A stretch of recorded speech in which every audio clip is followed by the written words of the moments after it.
கர்த்தருக்கு ஸ்தோத்திரம். தேவனுக்கு மகிமை உண்டாவதாக. ஆண்டவரும் இரட்சகருமான இயேசு கிறிஸ்துவின் நாமத்தில் உங்கள் யாவருக்கும் என் அன்பின் வாழ்த்துக்களை தெரிவித்துக் கொள்கிறேன். இது தேவனின் வார்த்தை வெளிப்படும் நேரம். தேவ செய்தியின் தலைப்பு, உங்கள் துக்கம் சந்தோஷமாய் மாறும். என் அன்பு சகோதரனே சகோதரியே, இந்த நாள்ல கூட பாருங்க, நம்முடைய துக்கத்தை கர்த்தர் என்ன பண்ணுவாராம், சந்தோஷமாய் மாற்றுவேன் என்று சொல்லியிருக்கிறார். ஹல்லேலூயா. இப்ப எப்பொழுது நம்முடைய துக்கத்தை தேவன் சந்தோஷமாக மாற்றுவார்? இன்றைக்கு கூட பாருங்க, அன்பு தேவச்சனமே, அநேகர் பாருங்க, நான் தேவ சமூகத்துக்கு போறேன், ஒவ்வொரு நாளும் ஜெபிக்கிறேன், வேதத்தை வாசிக்கிறேன், தேவனுக்கு பிரியமா இருக்கிறேன், ஆனா என்னுடைய வாழ்க்கையில தான் பிரச்சனை பிரச்சனை பிரச்சனை, போராட்டம், வியாதி, நிந்த, அவமானம், இது என் வாழ்க்கையில மாறவே மாட்டேங்குதுன்னு சொல்லிட்டு அநேக நேரங்கள் நாம் சோர்ந்து போய் காணப்படுறோம். ஆகவேதான் ஆண்டவர் சொல்றாரு, நீதிமானுக்கு வருகிற துன்பங்கள் அநேகமா இருக்குமாம், அவை எல்லாவற்றிலும் நின்று கர்த்தர் என்ன பண்ணுவாராம், அவனை விடுவிப்பாராம். ஹல்லேலூயா. இந்த வார்த்தைகளை கேட்டுக்கொண்டிருக்கிற தேவ பிள்ளைகளே, நீங்கள் நீதிமான்களாய் இருப்பீர்கள் என்று சொன்னால், இன்றைக்கு தேவனுக்கு நீங்க பிரியமுள்ளவர்களாய் வாழும் பொழுது நம்முடைய வாழ்க்கையில அநேக பிரச்சனைகள் வரும், போராட்டங்கள் வரும். ஆனாலும் கர்த்தர் சொல்றாரு, அநேக துன்பங்கள் வரும் தான், ஆனாலும் அவை எல்லாவற்றிலும் நின்று கர்த்தர் அவனை விடுவிப்பாராம். ஹல்லேலூயா. இன்றைக்கு கூட இந்த வார்த்தைகளை கேட்டுக்கொண்டிருக்கிற உங்களுடைய வாழ்க்கையில நீங்கள் கர்த்தருக்கு பிரியமாய் வாழ்ந்து கொண்டிருக்கலாம், நீங்கள் தேவனுடைய பிள்ளைகளாய் இருக்கலாம். உங்களுடைய வாழ்க்கையில உபத்திரவங்கள் வருதா, பிரச்சனைகள் வருதா, கவலைப்படாதீங்க, உங்களோடு கூட கர்த்தர் இருக்கிறார். ஹல்லேலூயா. அவர் யாரை அதிகமாய் நேசிக்கிறாரோ அவர்களை என்ன பண்றாராம், சிட்சிக்கிறாராம்.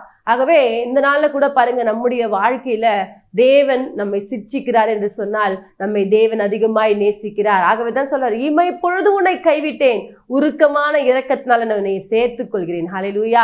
அன்பு தேவ பிள்ளைகளே, தேவன் நம்மை கைவிடுவது போல தெரியலாம், ஆனால் அவர் உங்களை உருக்கமான இரக்கங்கள்னால சேர்த்துக்கொள்ள. இமை பொழுதுன்னு சொன்ன பாருங்க, ஒரு கண்ணை மூடி திறக்கிறது எவ்வளவு, ஒரு இமை பொழுது, ஒரு செகண்ட் கூட ஆகாது, அவ்வளவு சீக்கிரத்தை தான் நம்மள என்ன பண்றோம், கைவிடுவாராம். அதுக்கப்புறம் பாருங்க, உருக்கமான இரக்கங்கள்னால நம்மை சேர்த்து கொண்டு நம்மை வாழ வைக்கிற ஒரு தெய்வத்தை நம்ம ஆராதித்து கொண்டிருக்கிறோம். ஹல்லேலூயா.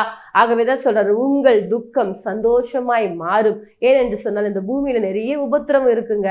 ஆகதான் சொல்ற, உலகத்துல உபத்திரவம் உண்டு, ஆனாலும் விரன் கொள்ளுங்கள், நான் உலகத்தை ஜெயித்தேன். ஹல்லேலூயா. இயேசு கிறிஸ்து இந்த பூமியில வாழ்ந்த நாட்கள்ல தேவனுக்கு இயேசு கிறிஸ்து இந்த பூமியில வாழ்ந்த நாட்கள்ல இயேசு மிகவும் பிரியமுள்ளவராய் வாழ்ந்தார்.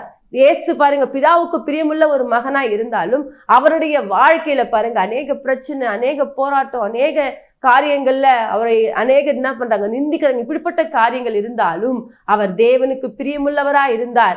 அவர் உலகத்தை ஜெயித்து இன்றைக்கு பிதாவினுடைய வலது பாசத்துல வீற்றிருக்கிறது போல அவருடைய பிள்ளைகளாகிய நம்முடைய வாழ்க்கையில கூட ஒரு சில பிரச்சனைகள் வரும்பொழுது கவலைப்படாதீங்க. இயேசுவுக்கே இவ்வளவு பெரிய பிரச்சனை நான் என் வாழ்க்கையில கூட வரங்க, அது எல்லாவற்றிலும் நின்று கர்த்தர் எனக்கு விடுதலை கொடுக்க வல்லவரா இருக்கிறார் என்று சொல்லி அவரை நீங்கள் விசுவாசிக்க கூடியவர்களா இருக்க வேண்டும். ஹல்லேலூயா. ஆகவேதான் யோவானின் புஸ்தகம் 16ஆம் அதிகாரம் 20ஆம் வசனத்தை நாம் வாசிக்கும் பொழுது சொல்றாரு, மெய்யாகவே மெய்யாகவே நான் உங்களுக்கு சொல்லுகிறேன், நீங்கள் அழுது புலம்புவீர்கள், உலகமோ சந்தோஷப்படும், நீங்கள் துக்கப்படுவீர்கள், ஆனாலும் உங்கள் துக்கம் என்ன பண்ணுமாம், சந்தோஷமாய் மாறும். இங்க சொல்றாரு, மெய்யாகவே மெய்யாகவே நான் உங்களுக்கு சொல்கிறேன், உண்மையாவே உண்மையாவே நான் உங்களுக்கு சொல்றேன், நீ உலகம் என்ன பண்ணுமா, சந்தோஷப்படும், நீங்கள் துக்கப்படுவீங்க, நீங்க அழுது புலம்புவீங்க, ஆனாலும் உங்கள் துக்கம் என்ன பண்ணுமா, சந்தோஷமாய் மாறும் என்று சொல்றாரு.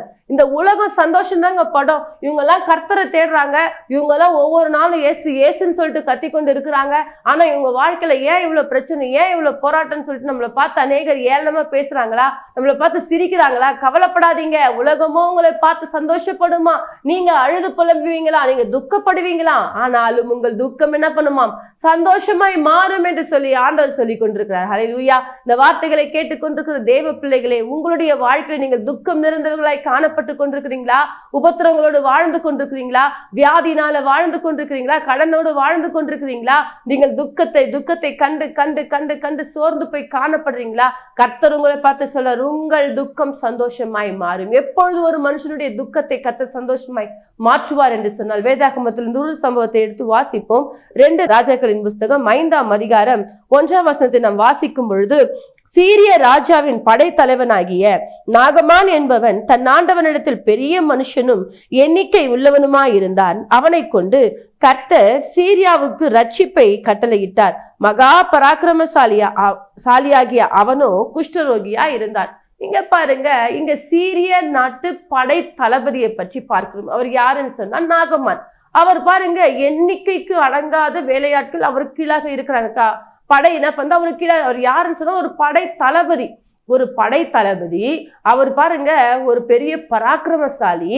ஆனால் அவருடைய வாழ்க்கையில ஒரு துக்கம். என்னதான் நம்ம வாழ்க்கையில ஆஸ்தி, அந்தஸ்து, பொண்ணு, பொருள், பேரு எல்லாமே இருந்தோம், ஆள்பலம், பணபலம் எல்லாமே இருந்தோம், நம்ம சரீரத்துக்குள்ள பலவீனம் காணப்படும் சொன்னா நம்ம ஒண்ணுமே இல்லைங்க. இப்ப பாருங்க, அந்த சீரிய நாட்டு படை தளபதியாகிய நாகமானுடைய வாழ்க்கையில ஒரு எல்லாமே இருக்கு, ஆனால் அவருக்குள்ளாக ஒரு சுகம் இல்லை. அவர் எப்படிப்பட்ட ஒரு மகனா இருக்கிறாருன்னு சொன்னா குஷ்டரோகியா இருக்கிறாரு. இந்த குஷ்டரோகியா இருக்கிறாங்க பாருங்க, அவங்களுடைய நிலைமைகள் எல்லாம் பாருங்க, அவமானம் நிறைந்த, நிந்தை நிறைந்த ஒரு வாழ்க்கை, அதாவது ஒதுக்கப்பட்ட ஒரு வாழ்க்கை. அப்படிப்பட்ட சூழ்நிலையில தான் யார் இருக்கிறாங்கன்னு சொன்னா அந்த சீரிய நாட்டு படை தளபதி. இவர் பாருங்க, இவரை கொண்டு கர்த்தர் இஸ்ரவேல்ல அந்த சீரியாவுக்கு பெரிய ரட்சிப்பை கொடுக்க வேண்டும் என்று தேவனுடைய திட்டம். இப்ப பாருங்க, அந்த சீரிய நாட்டு படை தளபதி என்ன பண்றாரு, ராஜா கிட்ட ஒரு பர்மிஷன் கேட்டு அங்க வீட்டு வேலைக்காரியாகிய ஒரு சின்ன பொண்ணு என்ன பண்ணோம், இந்த மாதிரி இஸ்ரவேல்ல எலிசான்னு சொல்லிட்டு ஒரு தீர்க்கதரிசி இருக்கிறாரு, அவர்கிட்ட போனீங்கன்னா அவரு தேவனிடத்துல உங்களுக்காக ஜெபிப்பாரு, அது நிமித்தமாய் உங்களுக்கு ஒரு சுகம் கிடைக்கும் என்று சொல்லி என்ன பண்றாங்க சொல்றாங்க. அதே போல அவரும் கேட்டு என்ன பண்றாரு, போறாரு. எலிசா தீர்க்கதரிசி சொல்றாரு, அவரை பார்த்தோன்னே சொல்றாரு, இந்த மாதிரி நீங்க போய் என்ன பண்ணுங்க, யோர்தான் நதியில 7 தரம் குளிக்க சொல்லுன்னு சொல்லிட்டு அனுப்புறாரு. இவர் என்ன பண்றாரு, என்னை தொட்டு சுகமாக்குவாருன்னு பார்த்தா இவர் என்னன்னா யோர்தான்ல போய் குளிக்க சொல்லி, எங்க ஊர்ல தண்ணி இல்லாம நாங்க இங்க வந்திருக்கிறோம் அப்படின்னு சொல்லிட்டு சொல்றாரு. ஆனாலும் நம்ம வேலைக்காரன் சொல்றான், வேற ஏதாச்சும் சொன்னீங்கன்னா என்ன பண்ணுவீங்க, நீங்க செஞ்சிருப்பீங்களே என் ஆண்டவனே, ஒரு விஷயம் இந்த யோர்தான் என்ன பண்ணுங்க முழுகி எழுச்சிக்கலாமேன்னு சொல்லிட்டு கேட்கும் பொழுது பாருங்க, ஒரு தடவை முழுகிறாரு, சுகம் அல்ல. 2வது தடவை, 3வது தடவை, 4வது தடவை, 5, 6, கடைசியா 7வது தடவை முழுகி எழுச்சிக்கும் பொழுது அவருடைய சரீரம் சிறு பிள்ளையின் மாம்சத்தை போல மாறியது. ஹல்லேலூயா. இப்ப பாருங்க, நாகமானுடைய வாழ்க்கையில மிகப்பெரிய துக்கங்க, அவமானங்க, நிந்தை நிறைந்த ஒரு வாழ்க்கைங்க. தனக்குள்ளாக ஆஸ்தி, அந்தஸ்து, பொண்ணு, பொருள், எல்லா ஆள்பலம் எல்லாமே இருந்தோம், தன்னுடைய சரீரத்துல ஒரு சுகம் இல்லைங்க. அந்த மகன் பாருங்க இயேசு கிட்ட வந்தாரு. ஹல்லேலூயா. அந்த இயேசு அந்த மகனுக்கு ஒரு சுகத்தை கொடுத்தார். அந்த மகனுடைய துக்கத்தை கர்த்தர் மாற்றினார். எத்தனை ஆண்டுகளாக அந்த மகன் குஷ்டரோகத்துல வாழ்ந்து கொண்டிருப்பாரு, எத்தனை நாட்களாக அந்த மகன் வேதனையும் கலக்கத்தோடு வாழ்ந்து கொண்டிருப்பார். இவ்வளவு பெரிய படைக்கு தளபதியா இருக்கிறேனே, இத்தனை ஜனங்கள் எனக்கு கீழே வேலையாட்களா இருக்கிறாங்களே, நான் ராஜ பதவியில இருந்தோம், எனக்குள்ளாக ஒரு துக்கம் நிறைந்த நான் ஒரு வாழ்க்கை வாழ்ந்து கொண்டிருக்கிறேன்னு சொல்லிட்டு எத்தனை தடவை தனிமையில அழுது கொண்டு வந்திருப்பார். இன்றைக்கு கூட நீங்கள் கூட வியாதியின் நிமித்தமாய் அநேகர் இன்னைக்கு கட்டப்பட்ட சூழ்நிலை காணப்பட்டு கொண்டிருக்கிறீங்களா, அழுது புலம்பிக் கொண்டிருக்கிறீங்களா? உங்களுக்காக ஒரு தெய்வம் இருக்கிறார். அவரிடத்துல நீங்க போனீங்கன்னு சொன்னா உங்கள் நிந்தனை நிறைந்த வாழ்க்கைக்கு ஒரு முற்றுப்புள்ளியை தேவன் வைக்க வல்லவரா இருக்கிறார். அன்றைக்கு நாகமான் தேவ சமூகத்துல போயிட்டு அப்படியாய் தேவனுடைய வார்த்தைக்கு செவி கொடுத்து அந்த மகன் கீழ்ப்படைந்தது போல நீங்கள் கூட இயேசு கிட்ட வந்தீங்கன்னு சொன்னா உங்களுடைய வியாதிகளை கர்த்தர் நீக்க வல்லவரா இருக்கிறார். உங்கள் துக்கம் நிறைந்த வாழ்க்கையை கர்த்தர் மாற்ற வல்லவரா இருக்கிறார். என் அன்பு தேவ பிள்ளைகளே, துக்கம் துக்கம் துக்கம் என்று பேசிக் கொண்டிருக்கிறாதீங்க. துக்கத்தை மாற்றக்கூடிய ஒரு தெய்வம் இருக்கிறார். அவர்தான் ஆண்டவராகிய இயேசு கிறிஸ்து. அந்த இயேசு கிறிஸ்து கிட்ட நீங்க வந்து ஜெபிப்பீர்கள் என்று சொன்னால் உங்கள் துக்கத்தை கர்த்தர் சந்தோஷமாய் மாற்றுவார். ஹல்லேலூயா. யாரெல்லாம் உங்களை பார்த்து அற்பமாக ஏளனமாய் பேசி சிரித்து கொண்டிருக்கிறார்களோ அவர்கள் மத்தியில கர்த்தர் உங்கள் துக்கத்தை சந்தோஷமாய் மாற்றுவார். ஆகவே சோர்ந்து போகாதீங்க, நமக்கு ஒரு தெய்வம் இருக்கிறார். அந்த தெய்வம் நம்முடைய துக்கத்தை எல்லாம் மாற்றி நம்மை சமாதானத்தோடு வாழ வைக்கக்கூடிய ஒரு தேவன். ஹல்லேலூயா. அது மாத்திரம் அல்லங்க, வேதாகமத்துல லூக்காவின் புஸ்தகம் 15ஆம் அதிகாரம் 12ஆம் வசனத்திலிருந்து அங்க பாருங்க, ஒரு தகப்பனுக்கு 2 குமாரர் இருக்கிறாங்க. மூத்தவன் ஒருத்தன், இளையவன் ஒருத்தன். பாருங்க, இளைய குமாரன் என்ன பண்ணுவான்னு சொன்னா அப்பா கிட்ட என்ன பண்றாரு, நண்பர்களோட சேர்ந்துட்டு என்ன பண்ணுவாரு, என்னுடைய சொத்தை என்ன பண்ணுங்க பிரிச்சு கொடுங்கன்னு சொல்லிட்டு நான் தூரதேசத்துக்கு போறேன்னு சொல்லிட்டு சொத்தெல்லாம் பிரிச்சு என்ன பண்றாரு, வாங்கி கொண்டு தூரதேசத்துக்கு கடந்து போவாரு. அங்க போயிட்டு பணத்தெல்லாம் செலவழிச்சுட்டு அதுக்கப்புறம் கடைசியா இருக்கிற நாட்கள்ல அங்க பஞ்சம் வந்துச்சு. கொடிய பஞ்சத்து நிமித்தமாக சாப்பிடுறதுக்கு வழி இல்லை, வாழ வழி இல்லை, துக்கம் நிறைந்த ஒரு வாழ்க்கை. அவ்வளவுதான், என் வாழ்க்கை முடிஞ்சு போயிடுமான்னு யோசித்து கொண்டிருக்கும் பொழுது அங்க பன்றி மேய்க்கிற ஒரு கிட்ட என்ன பண்றாரு, வேலை செய்ய போறாரு. அங்க போனா பன்றி மேய்க்கிறதுக்கு போறாரு. அங்க சாப்பிடுறதுக்கு வழி இல்லாத பன்றி சாப்பிடுகிற தவிட்டை சாப்பிடுவதற்கு அவர் ரொம்ப ஆர்வமா இருக்கிறார். அந்த நேரத்துல தான் உணர்வடைந்து, ஐயோ என் தகப்பன் வீட்டுல ஏராளமான வேலைக்காரர்கள் இருக்காங்க, அவங்களுக்கெல்லாம் அந்த நல்ல சாப்பாடு கொடுக்கும் பொழுது நானும் இப்படிப்பட்ட ஒரு வாழ்க்கை வாழ்ந்து கொண்டிருக்கிறேனே, மீண்டுமா என் தகப்பன் இடத்துல போய் நான் போயிட்டு மன்னிப்பு கேட்டா என் தகப்பன் என்னை ஏற்றுக்கொள்வாரே என்று சொல்லி புத்தி தெளிந்தவனாய் திரும்பி போகும் பொழுது, ஆண்டவரே, நான் உமக்கு விரோதமாகவும் என் தகப்பனுக்கு விரோதமாக பரத்துக்கு விரோதமாக நான் பாவம் செய்தேன் என்று சொல்லி தகப்பனிடத்துல போயிட்டு மன்னிப்பு கேட்டு அந்த மகன் மனம் திருந்தி வாழும் பொழுது அந்த தகப்பன் பாருங்க, அந்த மகன் இழந்த எல்லாவற்றையும் திரும்ப கொடுக்கக்கூடியவராய் இருக்கிறார். ஹல்லேலூயா. அந்த மகனுக்கு பாருங்க, நல்ல ஒரு வஸ்திரத்தை தரித்து, நல்ல பாதரட்சிகளை தரித்து, மோதிரத்தை அணிந்து, அந்த அதிகாரத்தை திரும்பவும் கொடுத்து, கொழுத்த கன்றுகளை அடித்து நல்ல விருந்து செய்யும்படிக்கு அந்த தகப்பனார் உதவி செய்தார். ஹல்லேலூயா. இப்ப பாருங்க, உலகத்துக்குரிய தகப்பனாரே தன் தூர போன ஒரு மகனுடைய துக்கத்தை இப்படி மாற்றக்கூடுமானால், நீங்களும் நானும் மாறத்து கொண்டிருக்கிற தேவன் சர்வ வல்லமுள்ள தேவன் ஆயிற்றே.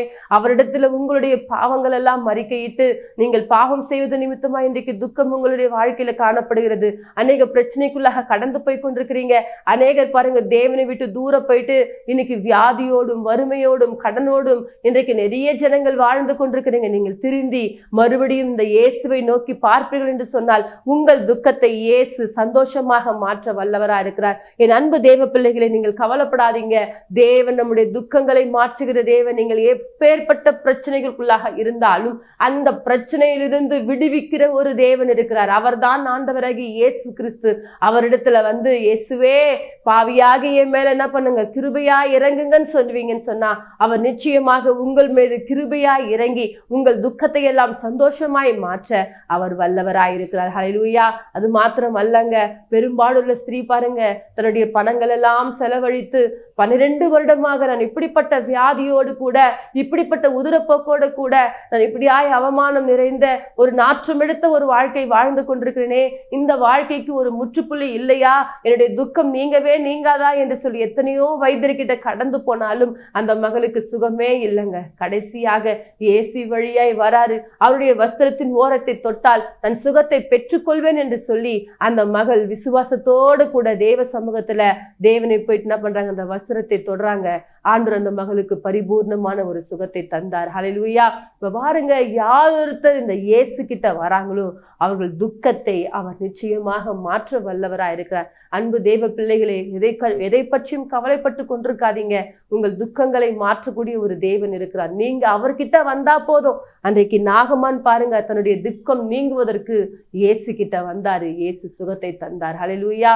அன்றைக்கு பாருங்க, இளைய குமாரன் மறுபடியும் திரும்பி தேவ சமூகத்துல வந்து தன் தகப்பனிடத்துல மன்னிப்பு கேட்டு மறுபடியும் இழந்த அத்தனையும் பெற்றுக்கொண்டது போல நீங்கள் கூட பெற்றுக்கொள்ள தேவன் உங்களுக்கும் வழிகளை திறக்க அவர் வல்லவரா இருக்கிறார். ஆகவே உங்கள் துக்கத்துக்கு ஒரு முற்றுப்புள்ளி வேண்டுமா, நீங்கள் தேவனிடத்துல வர வேண்டும். இந்த இயேசு கிட்ட தாங்க துக்கத்தை மாற்றக்கூடிய கிருபை இருக்கு. ஹல்லேலூயா.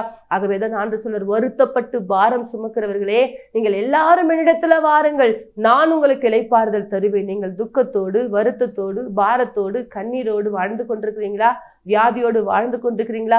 பாவத்துல சிக்குண்டு கிடக்குறீங்களா? இந்த பாவத்திலிருந்து விடுதலை பெற்றுக்கொள்ள வேண்டுமா? உங்களுடைய வாழ்க்கையில துக்கம் நீங்க வேண்டுமா? உங்களுடைய வாழ்க்கையில வருத்தம் நீங்க வேண்டுமா? நீங்கள் இயேசுவிடத்துல வந்தால் அவர் நிச்சயமாக உங்கள் துக்கம் நிறைந்த வாழ்க்கையை அவர் மாற்ற வல்லவரா இருக்கிறார். உங்களை பார்த்து யாரெல்லாம் அற்பமா பேசி சிரித்து கொண்டிருக்கிறார்களோ அவர்கள் மத்தியில உங்கள் தலை நிமிரும்படிக்கு, அதாவது உங்கள் கோல் துளிர்க்கும்படிக்கு தேவன் செய்ய அவர் வல்லவரா இருக்கிறார். ஆகவே சோர்ந்து போகாதீங்கள். நம்முடைய துக்கத்தை மாற்றக்கூடிய ஒரு இயேசு இருக்கிறார். அந்த இயேசுவை நீங்கள் உறுதியாய் பற்றி கொள்கிறீர்கள் என்று சொன்னால் அவர் நிச்சயமாக உங்கள் துக்கங்கள் எல்லாம் மாற்றி உங்களுடைய வாழ்க்கையில சந்தோஷத்தை கொடுக்க தேவன் வல்லவரா இருக்கிறார். ஆகவேதான் சொல்றாரு, நீங்கள் என்ன பண்ணுங்க, விசுவாசமா இருங்கள், தேவனிடத்துல விசுவாசமா இருங்கள், உங்கள் இருதயம் கலங்காது இருப்பதாக சொல்றாரு. ஆகவே நீங்கள் கலங்காதபடிக்கு உங்கள் துக்கத்தை மாற்றக்கூடிய ஒரு தேவனாகிய இயேசு கிட்ட போங்க. அவர் உங்கள் துக்கத்தை மாற்றி உங்களுடைய வாழ்க்கையில ஒரு பெரிய சந்தோஷத்தை கொடுத்து உங்களை தேவன் ஆசீர்வதிக்க வல்லவரா இருக்கிறார். யாவரும் இருக்கிற இடங்கள்ல தலைகளை தாழ்த்தி தேவனை நோக்கி பார்ப்போம். ஸ்தோத்திரம் தகப்பனே, மகா இரக்கமும் கிருபை நிறைந்த எங்கள் அன்பின் ராஜனே, இந்த நாளுக்காய் ஸ்தோத்திரம் ஆண்டவரே. இந்த நாள்ல கூடப்பா யாரெல்லாம் துக்கத்தோடு கண்ணீரோடு வேதனையோடு வியாதியோடு பிசாசின் பிடியோடு போராடி கொண்டிருக்கிறாங்களோ ராஜா, இன்றைக்கு தகப்பனே அவர்களை பார்த்து யாரெல்லாம் ஆண்டவரே இவர்கள் இயேசுவை தேடி போறாங்க, இவங்க வாழ்க்கையில ஒன்றும் இல்லையேன்னு சொல்லிட்டு அற்பமாய் பார்த்து ஏளனமாய் சிரித்து கொண்டிருக்கிறாங்களோ அந்த மனிதர்கள் மத்தியில தகப்பனே உங்கள் துக்கம் சந்தோஷமாய் மாறும் என்று சொன்ன வேத வசனத்தின் பிரகாரமாக இன்றைக்கு துக்கத்தோடு இந்த நிகழ்ச்சியை பார்த்து கொண்டிருக்கிற ஒவ்வொரு பிள்ளைகளுடைய வாழ்க்கையிலும் ஒரு சந்தோஷத்தையும் சமாதானத்தையும் நிம்மதியும் ஆசீர்வாதத்தையும் தேவன் தந்து ஒவ்வொரு பிள்ளைகளையும் தேவன் நீர் ஆச்சரியமாய் வழிநடத்த போவதற்காய் ஸ்தோத்திரம் ஐயா. என் ஜனங்கள் ஒருபோதும் வெட்கப்பட்டு போனதில்லைன்னு சொன்னது போல இயேசுவின் நாமத்துல பிள்ளைகள் வெட்கப்பட்டு போய் நிற்காதபடிக்கு துக்கத்தெல்லாம் மாற்றிக்கொண்டு சமாதானம் உள்ள ஒரு வாழ்க்கை வாழ்வதற்கு உடைய பிள்ளைகளுக்கு தேவனின் ஒரு இரக்கத்தை காண்பிப்பீராக. உங்க தயவுள்ள கரம் பிள்ளைகளை தாங்கி கொள்ளட்டும். ஆவியானவரே, நீர் வழிநடத்தும். இயேசுவின் மூலமாய் ஜெபிக்கிறோம் எங்கள் ஜீவன் நல்ல பிதாவே, ஆமென். கர்த்தர் தாமே உங்களை ஆசீர்வதிப்பாராக. God bless you.